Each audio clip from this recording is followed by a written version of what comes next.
Tu es trop bête. Tu n'es pas intelligente. Mais qu'est-ce que tu fous là? Réfléchis un peu avec ta cervelle, bon sang.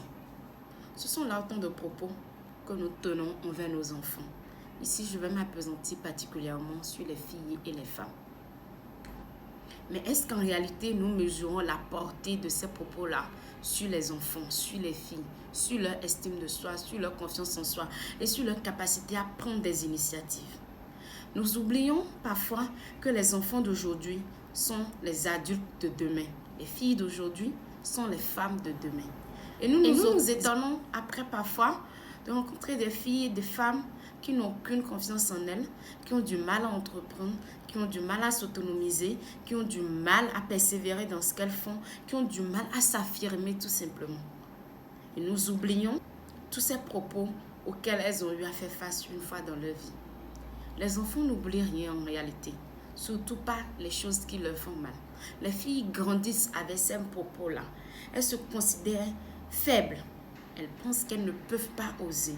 Ou du moins, elles osent parfois et au premier obstacle, elles abandonnent. De tels cas sont tellement légion dans nos communautés.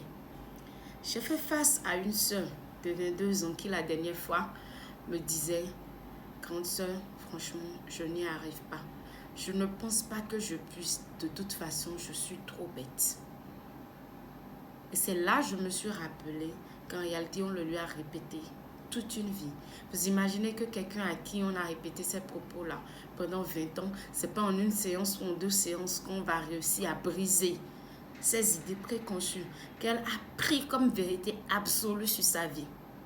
Je voudrais donc, chers parents, chers frères et sœurs, parce que nous aussi, frères et sœurs, nous portons ces propos-là envers nos sœurs. Tu ne peux pas. Regarde telle personne, elle est plus intelligente que toi. Tellement de choses. Je vous en prie, chacun évolue à sa vitesse. Chacun évolue à son rythme. Nous devons arrêter. Au lieu de lui dire, tu n'es pas bête, pourquoi ne pas simplement lui dire, oh, mais tu as fait une erreur. C'est pas grave, c'est plutôt comme ci ou comme ça qu'il faut le faire. Pourquoi est-ce que nous ne savons pas réprimander dans la douceur? Pourquoi est-ce que nous ne savons pas partager de l'amour? Nous ne savons pas partager des paroles positives et des paroles fortes à notre entourage? Chers parents, arrêtez ça. Vous voulez avoir des enfants qui pourront prendre soin de vous plus tard, des filles valeureuses qui pourront prendre soin de vous plus tard, c'est maintenant que ça commence. Ça commence par l'amour que vous leur donnez. Ça commence par la force, le courage que vous leur communiquez. Ça commence par les paroles que vous leur dites. Parce que les paroles, ça reste.